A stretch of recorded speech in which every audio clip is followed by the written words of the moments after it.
परिहन्ताणं नमो सिद्धाणं नमो आयरीयाणं नमो वज्रायाणं नमो लोय सव्यसाहुनम् मोक्षमार्गस्य नेतारं भेत्तारं कर्म भोगताम् ज्ञातारं विश्वतत्त्वानां वन्दे तद्गुणलब्धये। अब बहुत उपयोगी चर्चा प्रारंभ होने वाली है। प्रमाण नैरधिगमः, ये 6 नंबर का सूत्र है। प्रमाण और नय के द्वारा अधिगम होता है। अधिगम माने ज्ञान। तो यहाँ हमें जीवादि तत्वों का जो ज्ञान होता है उसके जानने में साधन कौन है? प्रमाण और नय।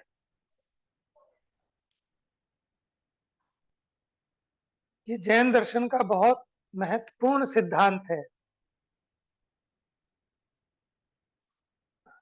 देखिए, वस्तु के धर्म अधर्म रूप सभी विषयों को एक साथ जानना प्रमाण है, तथा प्रमाण द्वारा ज्ञात हुई वस्तु के एक देश रूप अर्थ को धारण करना जानना नय है।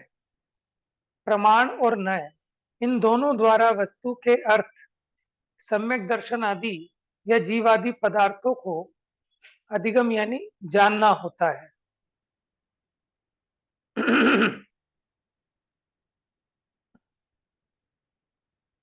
देखिए, क्या होता है प्रमाण, क्या होता है नय।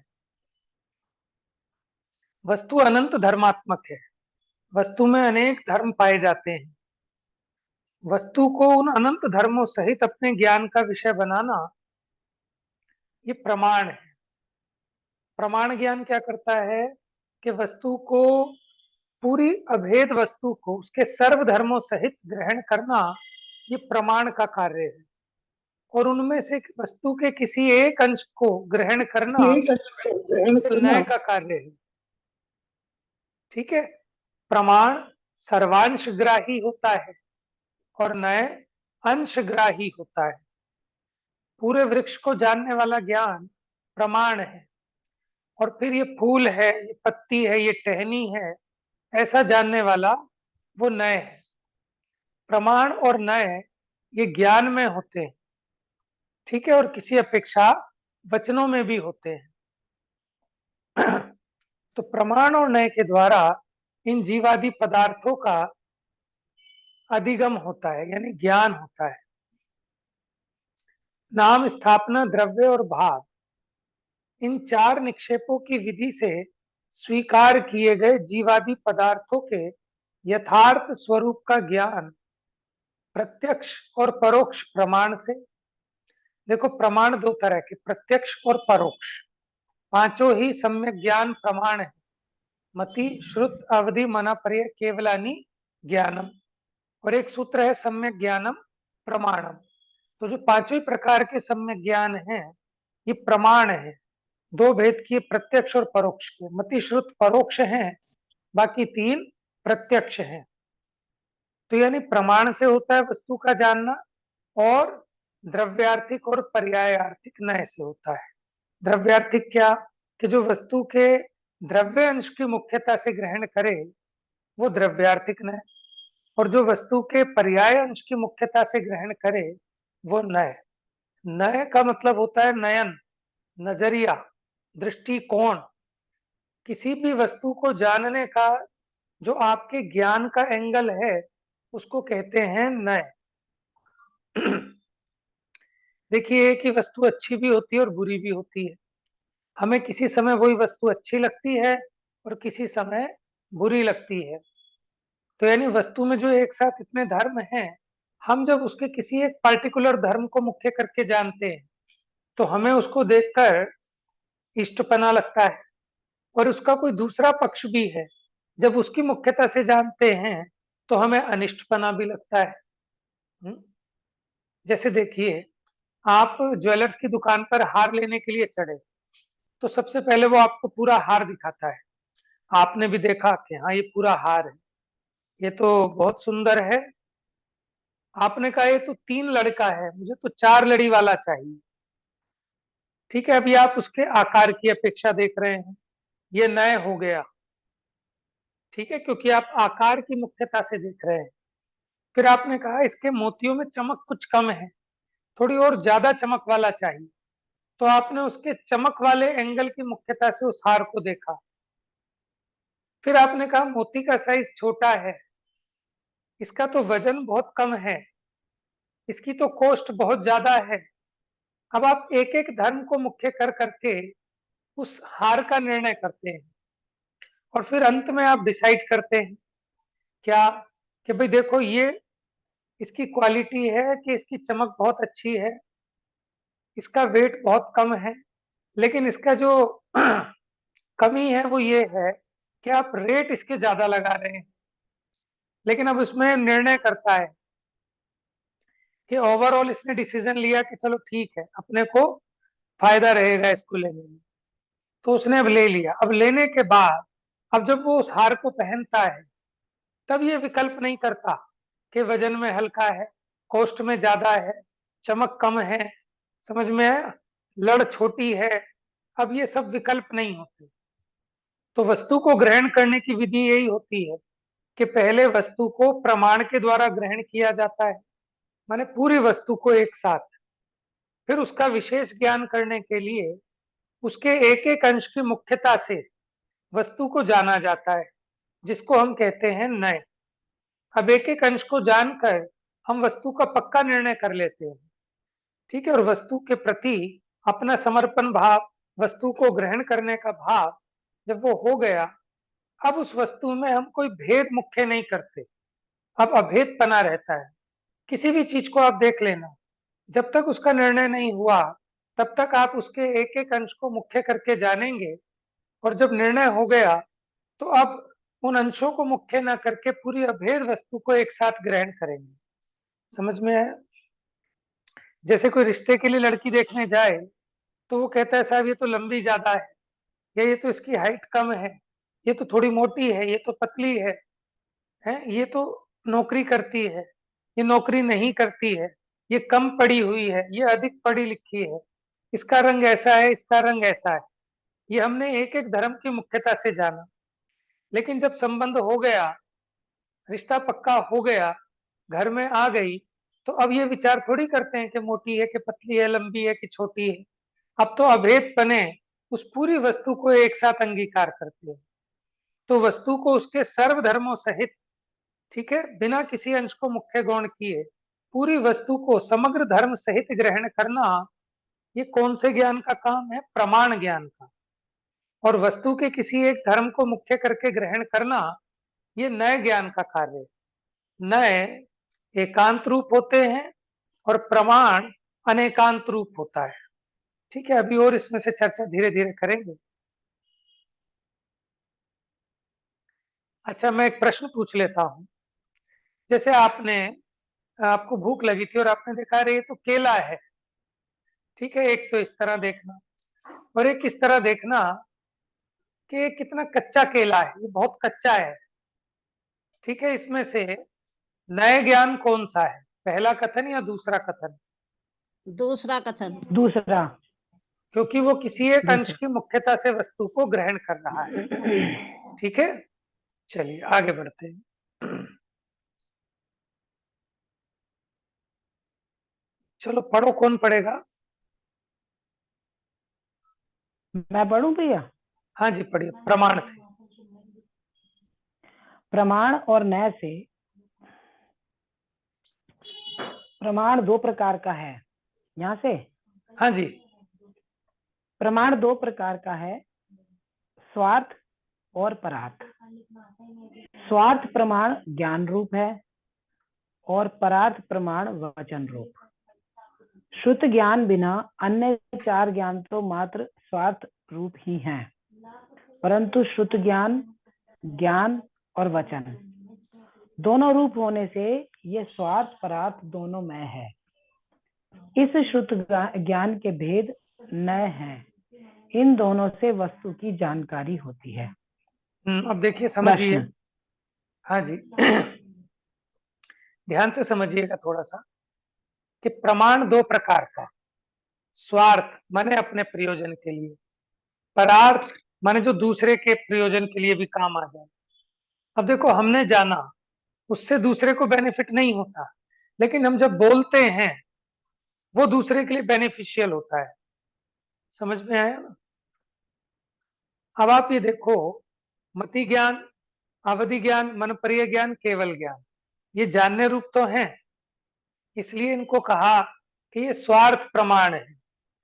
लेकिन जो श्रुत ज्ञान है, श्रुत ज्ञान में जानने का भी काम होता है और श्रुत ज्ञान आप आगे पास ऑन भी कर सकते हो।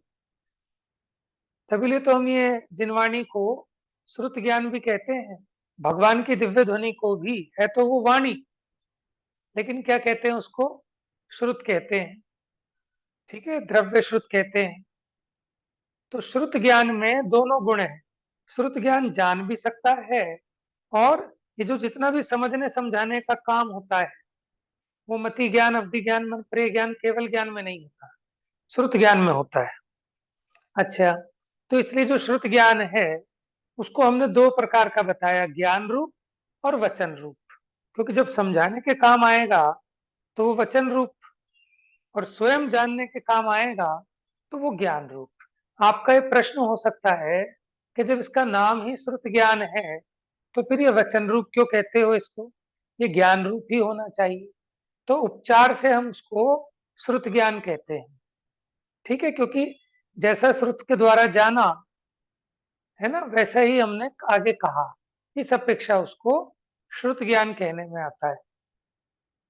तो इसलिए श्रुत ज्ञान में क्वालिटी है कि वो अपने प्रयोजन का भी है और दूसरों के प्रयोजन का भी है। अब श्रुत ज्ञान के भेद होते हैं नए। नए किसे कहते हैं? श्रुत ज्ञान के अंश को नए कहते हैं। प्रमाण तो पांचों ही ज्ञान है, लेकिन नए ज्ञान श्रुत ज्ञान में होते हैं। श्रुत विकल्प नया, क्योंकि मुख्य गौण करने की फैसिलिटी वो श्रुत ज्ञान में ही है। बाकी मति, अवधि, मनपर्य, केवल ज्ञान में मुख्य गौण करने की फैसिलिटी नहीं है। समझ में आ रहा है? श्रुत ज्ञान के भेद नए हैं, क्योंकि श्रुत ज्ञान में वस्तु को मुख्य गौण करके जानने की फैसिलिटी है उस ज्ञान में। ठीक है, उस ज्ञान में इस तरह का उसका स्वरूप है कि वो श्रुत ज्ञान मुख्य गौण कर सकता है। बाकी मति, अवधि, मनपर्य, केवल ज्ञान, इनमें मुख्य गौण की कोई क्वालिटी नहीं है, इसलिए उसमें नए नहीं बनते। तो इन दोनों से वस्तु की जानकारी होती है। किन दोनों से? कि जो स्वार्थ प्रमाण है और परार्थ प्रमाण है। अब प्रश्न पढ़िए आगे का। प्रश्न, नए पद में अक्षर कम है, प्रमाण पद में अक्षर अधिक है, अतः द्वंद्व समास रूप सूत्र में नए पद को पहले कर नए प्रमाणैर्धिगम है, ऐसा सूत्र होना चाहिए था। उत्तर, यह तो सत्य है, द्वंद्व समास में ऐसा ही सूत्र होना चाहिए, परंतु उसमें भी पूज्य रूप प्रधान पहले ही आता है। यहाँ प्रमाण पूज्य रूप प्रधान है, क्योंकि प्रमाण द्वारा जानी हुई वस्तु में ही नए की प्रवृत्ति होती है। जिसे प्रमाण द्वारा नहीं जाना है उसमें नए भी घटित नहीं होता है। इसी प्रकार प्रमाण वस्तु के सकल धर्म को ग्रहण करता है तथा नए वस्तु के एक धर्म को ग्रहण करता है, अतः प्रमाण पूज्य रूप प्रधान है। देखिए, बिल्कुल क्लियर हो गई ये भाव बात। यह है, प्रश्न ये था कि भाई नए में अक्षर कम है, और संस्कृत का भाषा विज्ञान का कोई ऐसा नियम होता है कि जिसमें अक्षर कम हो उसको आपको पहले कहना चाहिए। आपको सूत्र बनाना था नए प्रमाणे रदा, नए प्रमाणे रधिगमः, ऐसा सूत्र होना चाहिए था। तो उन्होंने कहा नहीं, क्योंकि जो पूज्य होता है उसको पहले याद करते हैं। तो प्रमाण पूज्य क्यों है? क्योंकि प्रमाण पूरी वस्तु को, क्या, कि उसके सब धर्मों सहित पूरी वस्तु को ग्रहण करता है, और दूसरा नयों की प्रवृत्ति बाद में होती है। किसमें होती है कि प्रमाण के द्वारा जब जिस वस्तु को जाना, फिर नयों के द्वारा उसमें प्रवृत्ति होती है।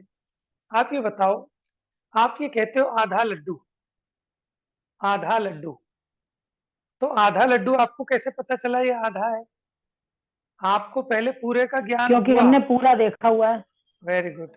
तो आपको पूरे का ज्ञान ना हो तो आप कैसे कह सकते हो कि ये अंश है? नहीं तो आप तो अंश को ही अंश ही मान बैठोगे। अगर आपको पूर्ण वस्तु का ज्ञान ना हो तो आपको अंश का भी ज्ञान सम्यक नहीं होगा, क्योंकि आप अंश को अंश नहीं मानोगे, आप अंश को सर्वांश मान लोगे कि वस्तु इतनी ही होती है। और ऐसा मानोगे तो वो नय नहीं होगा, वो नया भास होगा, वो मिथ्यात्व हो जाएगा। समझ में आया? देखो, हमने ये जाना खीर मीठी है, ठीक है, लेकिन मीठापना उसका एक धर्म है। वो तो सफेद भी है, वो तो लिक्विड भी है, वो तो सुगंधित भी है ना? लेकिन हमने जब ये कहा कि खीर मीठी है, तो हमें ये बात हमारे ख्याल में है कि ये उसके स्वाद की अपेक्षा बात है। देखने की अपेक्षा तो खीर सफेद है। हम्म। तो ऐसे उसके जो अन्य अन्य धर्म हैं, वो सब अपने ज्ञान में हो, तब हम उसके एक धर्म को जाने, तब वो नय कहलाता है। इसीलिए इसमें लिखा कि प्रमाण द्वारा जानी हुई वस्तु में ही नय की प्रवृत्ति होती है। जो पूरी बात को नहीं जानता, उसे अधूरी बात समझ में नहीं आती। समझ में आया ना? वो गलत ग्रहण कर लेता है। तो इसलिए प्रमाण के द्वारा जिस वस्तु को जाना, उसी में नय की प्रवृत्ति होती है। इसलिए प्रमाण पूज्य रूप प्रधान होने से उसको पहले ग्रहण किया है। अब इसी बात का खुलासा कर रहे हैं, बढ़िए आगे। भाव यह है कि वस्तु के समग्र स्वरूप को जानना प्रमाण है और प्रमाण के अंश नय हैं। प्राचीन सिद्धांत शास्त्र में ऐसा कहा गया है कि सकलादेश है प्रमाणाधीन, विकलादेशो नयाधीन। सकल समग्र आदेश स्वरूप का उपदेश प्रमाणाधीन है और विकल स्वरूप का उपदेश नयाधीन है। इससे प्रमाण की प्रधानता सिद्ध होती है। द्वंद्व समास में भी पूज्य रूप प्रधान का पहले ग्रहण होता है, अतः प्रमाण नयर्धिगम्य ऐसा सूत्र ही उचित है। प्रमाण नय द्वारा किया गया अधिगम ज्ञानात्मक और शब्दात्मक इन दो भेद वाला है। इनमें से ज्ञानात्मक अधिगम मति श्रुति अवधि मनपर्य और केवल ज्ञान, इन 5 भेद रूप है। इनका निरूपण आगे होगा। शब्दात्मक अधिगम के स्याद्वाद रूप आगम की प्रमाणता द्वारा स्यात् अस्ति, स्यात् नास्ति, स्यात् अस्ति नास्ति, स्यात् अवक्तव्य, स्यात् अस्ति अवक्तव्य, स्यात् नास्ति अवक्तव्य, स्यात् अस्ति नास्ति अवक्तव्य, ये 7 भेद हैं। इनमें कुछ पद विधि रूप में प्रवृत्ति करते हैं। देखिए, यहाँ थोड़ा सा आपको स्पष्ट कर दें, जहां इन्होंने प्रमाण की बात की, तो इन्होंने कहा कि प्रमाण के द्वारा किया गया अधिगम ज्ञानात्मक और शब्दात्मक, यानी श्रुत ज्ञान की बात चल रही है। तो ज्ञानात्मक और शब्दात्मक इन 2 भेद वाला है। इनमें से ज्ञानात्मक अधिगम माने जो जानने रूप होता है, मति श्रुत अवधि मनपर्य और केवल ज्ञान, 5, क्योंकि ये पांचों के पांचों ज्ञानात्मक तो है ही, लेकिन इनमें से शब्दात्मक जो है वो अकेला श्रुत ज्ञान में है। अब शब्दात्मक अधिगम के स्यात् वाद, स्यात् माने कथनचित, वाद माने कथन, तो स्याद्वाद आगम की प्रमाणता द्वारा जो सप्तभंगी है, यानी स्यात् माने किसी अपेक्षा है, स्यात् नास्ति किसी अपेक्षा नहीं है, स्यात् अस्ति नास्ति किसी अपेक्षा है भी और नहीं भी है, स्यात् अवक्तव्य, लेकिन दोनों धर्मों को एक साथ कहना वो अवक्तव्य है। अवक्तव्य माने कहे नहीं जा सकते, जाने तो जा सकते हैं लेकिन कहे नहीं जा सकते। अगम्य नहीं लिखा, अवक्तव्य लिखा है, क्योंकि स्याद वाद, वाद की बात है, ये शब्दात्मक उसकी उस अपेक्षा कहते हैं अवक्तव्य। स्यात अस्ति अवक्तव्य, कि किसी अपेक्षा है लेकिन सारे धर्मों को युगपत कह पाना संभव नहीं है, इसलिए अवक्तव्य। नहीं है लेकिन अवक्तव्य भी है, स्यात अस्ति नास्ति अवक्तव्य। तो इस प्रकार ये सप्तभंग होते हैं। इनमें कुछ पद विधि रूप में, यानी अस्ति वाले, विधि माने असर्टिव पॉजिटिव, विधि रूप में प्रवृत्ति करते हैं। हाँ जी, पढ़िए। तो भैया जैसे अवधि ज्ञान है या केवल ज्ञान है, तो वो आपने कहा कि भाई वो नए वाला नहीं है, प्रमाण वाला है, वो तो बस जानता है उसमें, क्योंकि मुख्य गौण की व्यवस्था नहीं है। लेकिन जैसे मान लो आपको अवधि ज्ञान है, मैंने आपसे कोई बात पूछी, तो आप अवधि ज्ञान करके फिर उस बात को मुझे बताओगे, तो जब वो बताओगे तो उस समय वो श्रुत ज्ञान कहलाएगा। हाँ, जिस समय बताएंगे वो श्रुत ज्ञान है। अवधि ज्ञान से आपके ज्ञान में आया, फिर श्रुत ज्ञान उसमें विचार करता है। अवधि ज्ञान से तो उन्हें प्रत्यक्ष ज्ञात होता है, अवधि ज्ञान से तो उन्होंने प्रत्यक्ष जाना, वो उन्हें सब कुछ दिखाई दिया। अब श्रुत ज्ञान में से जितना आपने पूछा था उतना विचार करके कितना बताना, कैसे बताना, बताने की स्टाइल है ना, जैसा देखा वैसा कहेंगे तो आपको समझा ही नहीं पाएंगे। मतलब जैसे मेंढक ने वहां मतलब किसी ने वहां पूछा, सैनिक ने पूछा मेंढक के लिए कि भाई ये देव कैसा आया है कि इसके मुकुट पे मेंढक का चिन्ह है। हाँ, तो भगवान के ज्ञान में तो मतलब बहुत कुछ आ गया होगा। हाँ, भगवान तो जान ही रहे हैं। पर्याय आ गई होंगी। हाँ, वो तो सब कुछ आता है। और ये सब तो पूछना भगवान ने तो वगैरह, बस उतना ही बताया होगा कि जितना नहीं, उन्होंने पूछा भगवान कि कुछ नहीं बताते ऐसे। समोशरण में भगवान ऐसे कुछ नहीं बताते, है ना, भगवान कुछ नहीं बताते। उसमें दो बातें हैं, ये जीव को जो प्रश्न उठता है स्वयं इसका समाधान हो जाता है, एक बात। दूसरी बात, ये जो प्रश्न पूछे जाते हैं ये गणधर देव से पूछे जाते हैं, भगवान से नहीं। तो गणधर देव बाद में समझाते हैं उन चीजों को। तो जैसे गणधर देव से पूछे जाते हैं, तो गणधर देव कैसे बताते हैं फिर वो उन्हें कैसे, मतलब भाई कैसे ऐसा है, भगवान उनको से तो पूछ के बताते हैं या अपने नहीं, नहीं, मन से नहीं, बताते हैं? पूछ के नहीं बताते। ऐसा है, वो तो चार ज्ञान के धारी हैं, अवधि ज्ञान भी है, मनपर्य ज्ञान भी है, ठीक है। अच्छा, किसी व्यक्ति ने विकल्प किया, कोई क्वेश्चन पूछा, उसी समय भगवान की दिव्य ध्वनि खिल रही है, उसको निरक्षरी भी कहते हैं, एकाक्षरी भी कहते हैं। ऐसा भी आता है जैसे बादल गरजते हैं इस रूप में होती है, कहीं ऐसा भी आता है ऐसी वाणी फिरती है। तो उसके निमित्त से जीव की शंका का समाधान स्वयमेव हो जाता है। तो ऐसा कहने में आता है कि भगवान की वाणी में आया, ठीक है। एक अपेक्षा तो ये है।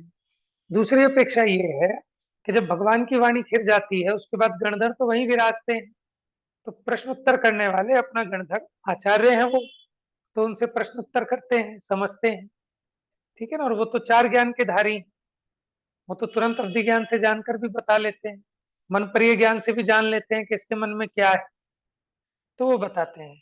इंपॉर्टेंट ये है कि जितना भी समझने समझाने का विषय है ना, वो एक स्किल है समझाने की, तो वो श्रुत ज्ञान में होता है। माने स्ट्रेटेजी, अब इसको ये बताऊं, ये ना बताऊं, इसके बाद ये बताऊं, क्योंकि मति श्रुत, मति ज्ञान के हिसाब से, अवधि मन पर, ये केवल ज्ञान के हिसाब से आप कहीं नहीं पाओगे। कहने के लिए तो आपको स्ट्रेटेजी डिसाइड करनी पड़ेगी कि अब मैं इस बात, अब मेरे दिमाग में बहुत सारी बातें हैं, ठीक है ना, लेकिन अब मैं अपने श्रुत ज्ञान के हिसाब से मुख्य गौण करके बताता हूँ कि मुझे यहाँ ये बतानी, पहले ये बतानी, उसके बाद ये बतानी, फिर उसके बाद ये बतानी। तो ये सब व्यवस्था श्रुत ज्ञान में ही बनती है, और मैं अपने ज्ञान में उस तरह का डिसीजन लेता हूं, तभी वचनों में कह पाता हूं। यद्यपि ज्ञान और वचन अलग अलग बात है, ज्ञान आत्मा का गुण है और वचन पुद्गल का गुण है, लेकिन ऐसे ही निमित्त नैमित्तिक संबंध है। जैसी मेरे ज्ञान में स्ट्रेटेजी बनती है, उसी प्रकार मेरे वचनों के माध्यम से वो पुद्गल भाषा रूप परिणमन होता है, ठीक है। बाकी चार ज्ञानों में ऐसी विशेषता नहीं है। तो ये टॉपिक बहुत अच्छा और समझने जैसा है। बोलना तो है ही नहीं ना। हाँ जी, बाकी चार ज्ञान में तो मतलब मतलब बाकी चार ज्ञान में बोलते ही नहीं है, बोलना सिर्फ श्रुत ज्ञान में होता है। हाँ, आप ऐसा कह सकते हो किसी अपेक्षा, क्योंकि वैसे तो केवल ज्ञानी की भी वाणी खिरती है ना। जो केवल ज्ञानी है हाँ। उनके बाकी चार ज्ञान नहीं है, अकेला केवल ज्ञान है, लेकिन वाणी तो उनकी भी खिरती है ना। तो यानी पर इस वो तो प्रकार। निरक्षरी, वो तो ऐसे ही कहा हाँ जाता है कि वो बोलते हाँ ही नहीं है, हाँ, वो तो सर्वांग से खिलती है। बस बस इच्छा पूर्वक उसमें कुछ नहीं होता। हाँ, दूसरा क्या इच्छा है। पूर्वक एक केवल शुद्ध ज्ञान में ही होता है। हाँ, इसलिए जो ग्रंथों की रचना हुई द्वादशांग ज्ञान, ये श्रुत ज्ञान का ही भेद है। द्वादशांग, जितनी दिव्य ध्वनि शास्त्र रचना गणधर जिसको गूंथते हैं, वो सब श्रुत ज्ञान कहलाता है। ठीक है। बाकी अच्छा विषय है। एक आपका कल का विषय पेंडिंग है, निसर्गज और अधिगमज, श्रुति ने पूछा था। ठीक है, उसमें भी हम्म। एक पॉइंट है रहस्य का। दूसरा एक ये विषय भी अच्छा। इंपॉर्टेंट है कि है तो श्रुत ज्ञान, लेकिन इस श्रुत ज्ञान को वचनात्मक भी कहा है। जब नाम ही उसका हम्म। ज्ञान है तो फिर वचनात्मक क्यों कहा। ठीक है। तो ये भी अच्छी बात है विचार करने वाली। तो इसको भी देखेंगे, आप भी देखना, हम भी हम्म। देखेंगे। चलिए आगे। ठीक। प्रत्येक वस्तु द्रव्य, क्षेत्र, काल भाव में अपने चतुष्टय से अस्तित्व रूप है। हम्म। कुछ पद निषेध रूप में प्रवृत्ति करते हैं। जैसे प्रत्येक वस्तु पर चतुष्टय की अपेक्षा नास्तित्व रूप है। कुछ पद विधि और निषेध इन दोनों में अनुक्रम से प्रवृत्ति करते हैं। जैसे प्रत्येक वस्तु अपने और पर के चतुष्टय की अपेक्षा क्रमशः अस्ति नास्ति रूप है। देखिए, कुछ एक तो द्रव्य, क्षेत्र, काल और भाव। ठीक है, ये वस्तु का स्वचतुष्टय होता है। माने आपको किसी भी वस्तु के बारे में जानना हो, कोई भी जानकारी हो, ये चार इंफॉर्मेशन मैंडेटरी है। क्यों मैंडेटरी है। जैसे आपके यहाँ शादी का कार्ड आता है, ठीक है, तो शादी के कार्ड पे भी ये चार बातें जरूरी है। कि एक तो वो कार्ड है, ये द्रव्य हो गया। अच्छा, क्षेत्र माने जैसे वो कह रहे हैं कि शादी का फंक्शन है, तो अगर आपको उसका क्षेत्र ना पता हो तो आप कोई फायदा नहीं उसका। काल ना पता हो माने समय ना पता हो। और भाव, भाव माने क्या, उसका भाव क्या है। उसका भाव ये है कि आपको शादी में आना है। समझ में है ना।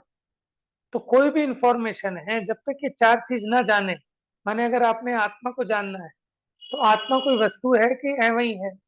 कि वस्तु है माने वो द्रव्य का, उसका अपना कोई आकार, कोई क्षेत्र, कोई अवगाहना है कि नहीं। क्षेत्र हो गया। काल माने होती है उसकी पर्याय, ठीक है, उसका परिणमन। और भाव माने होते हैं उसके गुण धर्म। तो किसी भी वस्तु को जानने के लिए इन चार पक्षों से, इन चार एंगल से वस्तु को जाना जाता है। तो अब इसमें कुछ पद, ये जो सप्तभंग गिनाए थे, कुछ अस्थि रूप है।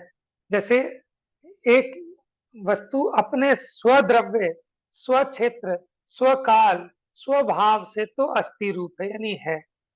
लेकिन पर द्रव्य, पर क्षेत्र, पर काल, पर भाव से नास्ति रूप है। देखो जैसे दो हाथ है, एक ये हाथ है, एक ये हाथ है। तो ये हाथ अपने इस हाथ पने तो है, लेकिन इस हाथ रूप नहीं होता। अगर ये हाथ इस हाथ रूप भी होता तो फिर ये दो नहीं होते, फिर एक हो जाता। तो इस हाथ की सत्ता तो है, लेकिन अपने स्वद्रव्य में, अपने स्वक्षेत्र में, अपने स्वकाल में, अपने स्वभाव में। और इसकी इस हाथ में असत्ता है, यानी नास्ती है। तो यानी इस हाथ की, इस हाथ रूप नास्ती है, लेकिन इस हाथ की अपने रूप अस्ति है। उसी प्रकार घट, घट रूप तो रहता है, लेकिन घट पट रूप नहीं रहता। तो घट घटपने है, ये अस्थि धर्म हो गया। और घट पटपने नहीं है, ये नास्ति धर्म हो गया। अब इन दोनों धर्मों को हम एक साथ कहें कि घट घट रूप से है, लेकिन पट रूप से नहीं है। लेकिन ये दोनों धर्म तो वस्तु में एक साथ रहते हैं ना, अस्थि और नास्ति। लेकिन कहने में क्रमशः कहे जाते हैं। ठीक है। अब कुछ पद विधि निषेध दोनों की युगपत स्थिति के कारण अवक्तव्य रूप में प्रवृत्ति करते हैं। अब अगर हम दोनों को एक साथ कहना चाहें तो हम कह नहीं सकते, इसलिए क्या कह दिया, अवक्तव्य। जैसे प्रत्येक वस्तु अपने और पर के चतुष्टय की अपेक्षा एक साथ अस्ति नास्ति रूप है, लेकिन दोनों को एक साथ कहना संभव नहीं है, इसलिए अवक्तव्य रूप है। कुछ पद विधि पूर्वक अनुक्रम से अवक्तव्य में ही प्रवृत्ति करते हैं, कि माने उनकी सत्ता तो है लेकिन फिर भी उनके सारे धर्म युगपत नहीं कहे जा सकते। तो ये हो गया कि विधि पूर्वक अनुक्रम से अवक्तव्य, यानी इसका हो गया स्यात् अस्ति अवक्तव्य। इसी प्रकार कुछ पद निषेध पूर्वक कि यद्यपि घट पट रूप नहीं है लेकिन फिर भी उसमें बाकी सारे धर्म हैं, कौन से, अस्ति धर्म भी है नास्ति धर्म भी है, लेकिन उन सबको युगपत कहना असंभव है। इसी प्रकार पद के अनुसार विधि निषेध की अपेक्षा एक ही वस्तु में स्यात् अस्ति आदि 7 भंग घटित होते हैं। चलो देखो हम लगा के बताएं इसी पे, घट पे और पट पे, कि घट है घट नहीं है। अब स्यात् लगा लेना, स्यात् घट है, तो कोई ये ना समझे कि घट है तो सभी अपेक्षाओं घट है। घट घट में भी है, घट पट में भी है, घट मोबाइल में भी है, घट लैपटॉप में भी है, ऐसा नहीं है। तो इसलिए क्या कहते हैं, घट स्यात् घट अस्ति, यानी किसी अपेक्षा घट है। अब किस अपेक्षा के, अपने द्रव्य, अपने क्षेत्र, अपने काल, अपने भाव की अपेक्षा तो है। फिर दूसरा भंग कहते हैं कि घट नहीं है, स्यात् घट नास्ति। तो स्यात् में क्या लेना, कि किसी अपेक्षा घड़ा नहीं है। कि किस अपेक्षा, कि घड़ा किताब अपेक्षा नहीं है, घड़ा पट अपेक्षा नहीं है, यानी घट घट रूप से तो है, पहला भंग। दूसरे भंग ने क्या कहा कि घट पट रूप नहीं है, घट पुस्तक रूप नहीं है, घट मोबाइल रूप नहीं है, घट टेबल रूप नहीं है। तो ये दूसरा भंग हो गया कि स्यात् नास्ति। तो अब आप ये बताओ कि घट है कि नहीं है, तो हम कहते हैं घट है भी और नहीं भी है। ठीक है। तो वो कहते हैं कि बताओ साहब दोनों को, कि दोनों को एक साथ युगपत कहना संभव नहीं है, इसलिए चौथा भंग बन गया अवक्तव्य। अभी एक तीसरा धर्म आ गया, देखो 3 धर्म चल रहे हैं, अस्ति नास्ति अवक्तव्य। ठीक है। आप स्यात् अस्ति कहें तो वो वक्तव्य है, स्यात् नास्ति कहें तो वो वक्तव्य है, और क्रमशः स्यात् अस्ति नास्ति कहें तो भी वक्तव्य है। लेकिन अगर आप युगपत अस्ति नास्ति को पूछें तो हम कहेंगे अवक्तव्य। ठीक है। तो अवक्तव्य है मतलब अस्थि रूप नहीं है, कि नहीं नहीं अस्थि रूप है लेकिन अवक्तव्य है। अच्छा, तो अस्थि रूप है और अवक्तव्य है, कि नहीं नहीं नास्ति रूप है और अवक्तव्य है। अच्छा, नास्ति रूप ही है बस, कि नहीं नहीं एक ही समय में अस्थि नास्ति रूप भी है और अवक्तव्य भी है।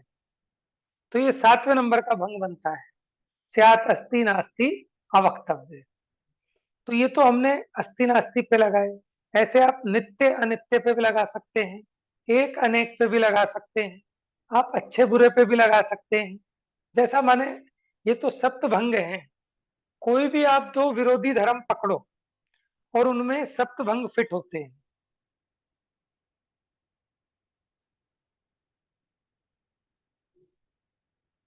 समय तो हो गया है, अब इसके आगे चर्चा कर लेंगे इसकी सप्तभंग की।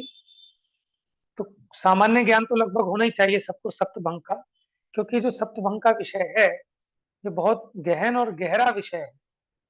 वस्तु को समझने के लिए ये विषय बहुत उपकारी है और इसका विशेष खुलासा ज्यादा नहीं मिलता। ठीक है ना, बड़े बड़े न्याय ग्रंथों में इसकी चर्चा आती है सप्तभंग की। ठीक है। तो हम इसमें पूरी ऐसी अथॉरिटी से नहीं कह सकते कि हमें बिल्कुल हाथ पे आंवले रखे के समान बिल्कुल स्पष्ट और क्लियर है। जितना अपना पढ़ने में आता है उतना ही हम थोड़ा समझ पाते हैं, लेकिन अगर इसमें हम लगा लगा के देखें, ठीक है, तो और विशेष भासना होगी। क्योंकि जितना अधिक विचार करेंगे उतनी स्पष्टता आएगी। ठीक है ना, हीरे को जितना तराशा जाता है उतनी उसकी चमक बढ़ती है, कीमत बढ़ती है। वही ज्ञान का हिसाब है। आप जितना इसमें ऊहापोह करेंगे, जितनी घिसाई और घुटाई करेंगे, उतनी ज्ञान की निर्मलता होती है, स्पष्टता होती है। और ज्ञान में स्पष्टता होने से श्रद्धान में भी वो प्रबल निमित्त कारण है, श्रद्धान के गाढ़पने का। देखो, जितना जितना ज्ञान निर्मल होता है उतना उतना श्रद्धान भी गाढ़ा होता है। श्रुत केवली के जो सम्यक्त्व है ना, वो कहलाता है अवगाढ़ सम्यक्त्व। और केवल ज्ञानी भगवान का जो सम्यक दर्शन है वो कहलाता है परमावगाढ़ सम्यक। तो आप देखो, जितने आपकी ज्ञान की निर्मलता होगी उतने आपके श्रद्धान में भी गाढ़पना आता है। सामान्य से विशेष का जानना अधिक बलवान है। तो इसलिए आगे की कक्षा में इस पे और थोड़ा सा कोशिश करेंगे। आपका कोई प्रश्न हो तो आप पूछ सकते हैं 2 मिनट में। ये जो आपने अभी बताया था ना भैया कि स्यात अस्थि से तो वक्तव्य कह सकते हैं, लेकिन स्यात अस्थि से तो अवक्तव्य ही बोला है इन्होंने। वो बोला स्यात नहीं ना। अस्थि सुनो, अवक्तव्य। शुरू के जो 3 भंग हैं, सुनना जरा। जब हमने कहा स्यात अस्थि, हमने अवक्तव्य तो नहीं कहा ना, इट मीन्स वो वक्तव्य है। फिर स्यात नास्ति, वहां पर भी हमने अवक्तव्य नहीं कहा, यानी वो भी वक्तव्य है। स्यात अस्ति नास्ति, वो भी वक्तव्य है। फिर चौथे बोल में हमने बोला स्यात अवक्तव्य। समझ में आया? अब बाद के सारे बोलों में अवक्तव्य आया। तो यानी साथ में, क्योंकि वाद की बात है ना, कथन की बात है, तो हम वो जो शुरू के 3 धर्म हैं उनको तो हम कह सकते हैं, बाकी जो बात के 4 हैं उनको हम कह नहीं सकते। तो वक्तव्य अवक्तव्य की जो भंगी साथ में चल रही है इसमें, क्योंकि हम वाद की बात कर रहे हैं, स्यात वाद कथन में। तो कथन में किसी अपेक्षा कहने योग्य है, किसी अपेक्षा नहीं कहा जा सकता। तो स्यात वक्तव्य, अब इसमें भी आप बना लो साथ तो चाहो तो। स्यात वक्तव्य, स्यात अवक्तव्य, तीसरा स्यात वक्तव्य अवक्तव्य, फिर चौथा कौन सा बन जाएगा? चौथा अवक्तव्य ही स्यात बनेगा। अस्थि नास्ति। नहीं, फिर 5वां बनेगा। एक तो अवक्तव्य का बोल बनता है ना चौथा, तो वो तो अवक्तव्य ही हो जाएगा। फिर उसके बाद क्या हो जाएगा? स्यात वक्तव्य अवक्तव्य, फिर स्यात अवक्तव्य अवक्तव्य, स्यात वक्तव्य अवक्तव्य अवक्तव्य। समझ में आया? ऐसे आप नित्य पे बनाओ, स्यात नित्य, स्यात अनित्य, स्यात नित्यानित्य, स्यात अवक्तव्य, स्यात नित्य अवक्तव्य, स्यात अनित्य अवक्तव्य, स्यात नित्यानित्य अवक्तव्य। तो बाद के 4 अवक्तव्य के, शुरू के 3 वक्तव्य के। ठीक है, इस प्रकार ये सप्तभंग बनती है कथन में। स्यात लगाना इसलिए जरूरी है क्योंकि हम नए का प्रकरण नए में लगा रहे हैं, कथनचित किसी अपेक्षा। इसी प्रकार प्रमाण सप्तभंगी भी होती है। तो प्रमाण सप्तभंगी की अभी चर्चा नहीं है, आएगी तो उसकी चर्चा करेंगे शेष कल। जा वाणी के ज्ञान से सूझे लोकालोक, सो वाणी मस्तक नमो सदा देत हूँ धो।